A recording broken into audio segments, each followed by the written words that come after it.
The ongoing war is in fifth day. A nation under attack by neighboring country. Visuals that news channels and social media are broadcasting come from real world, not from any action or war film. This destruction, abandonment, crisis, anxiety is perpetually triggering uncertainty of times. When even monuments of peace and sovereignty no longer make sense, promises are kept aside, in fact, friendships are ditched, and brotherhood factor goes in crisis. When the weapons of destructions are manufactured, no one knows the hands they are going to land into. No one knows the fate of which land is will get bombarded, bruises, and when in time. When the weapons of destructions are manufactured, an uneasiness persists behind the intentions. No logic works in front of illogical. No talks can channelize direction of peace. I assume. No one wants war, but circumstances make everyone participant, on field or distant, passive or active. In an act, in an act where consent is given only by self. To protect homeland, to protect freedom, to protect democracy, land and territory, to protect liberty of nationals and nations. It's unimaginable what had started as war is devastating for families, children, and will bring suffering to humankind even in 21st century. All political efforts to delegitimize nuclear weapons come under question. Also, emotional and psychological stress becomes another weapon on mental health of humankind.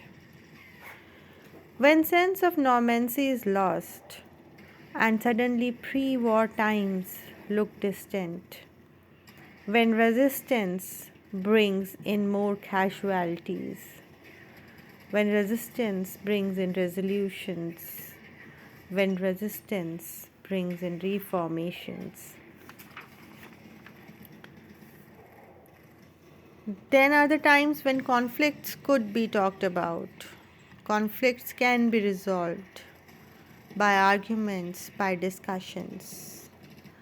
But when such big decisions of impact are made, history has evidence of regrets, hardships, and brutality. Still, in different parts of world, freedom struggle continues from time to time. Desire is to safeguard freedom is innate to being conscious living beings. Desire to safeguard freedom is innate to being conscious living beings, and to safeguard freedom of fellow beings is innate to actions responsible and respectful. Our planet have headed towards a long journey of inevitable loss and long time mourns several times in past whenever opinionated limits crossed borders to showcase grandeur of power. These power plays have been dominating civilizations which were outmanned, outgunned, or outarmed. A lot of times under attacks happens in proximity of cultural closeness. A lot of times under attacks happens in proximity of cultural closeness. Is it because with similarity, anticipation of knowing the other reflected self becomes easy? Or is the position of knowing partial self that helps to get better idea of what can be exclated?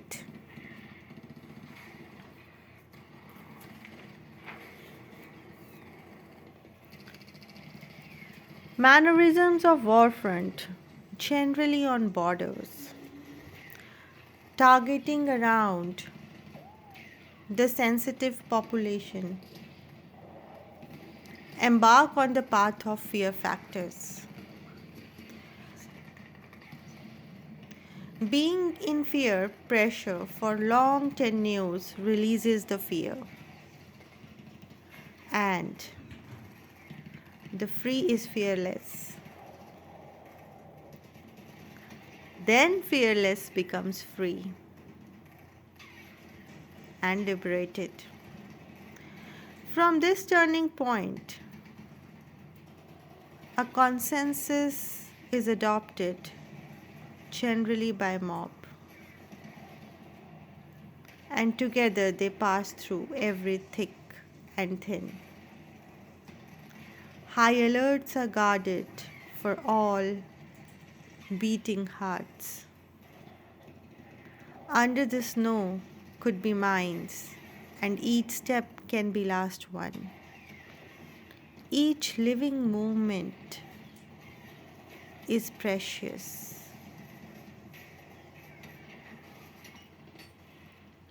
Being in fear pressure for a long tenure of time releases the fear, and the free is fearless. Fearless becomes free and becomes liberated. Ultimately, turmoil of war ends with surrender. But in the course, what have been going through for liberation is a very expensive price. Wishing strength to people who are going through this crisis.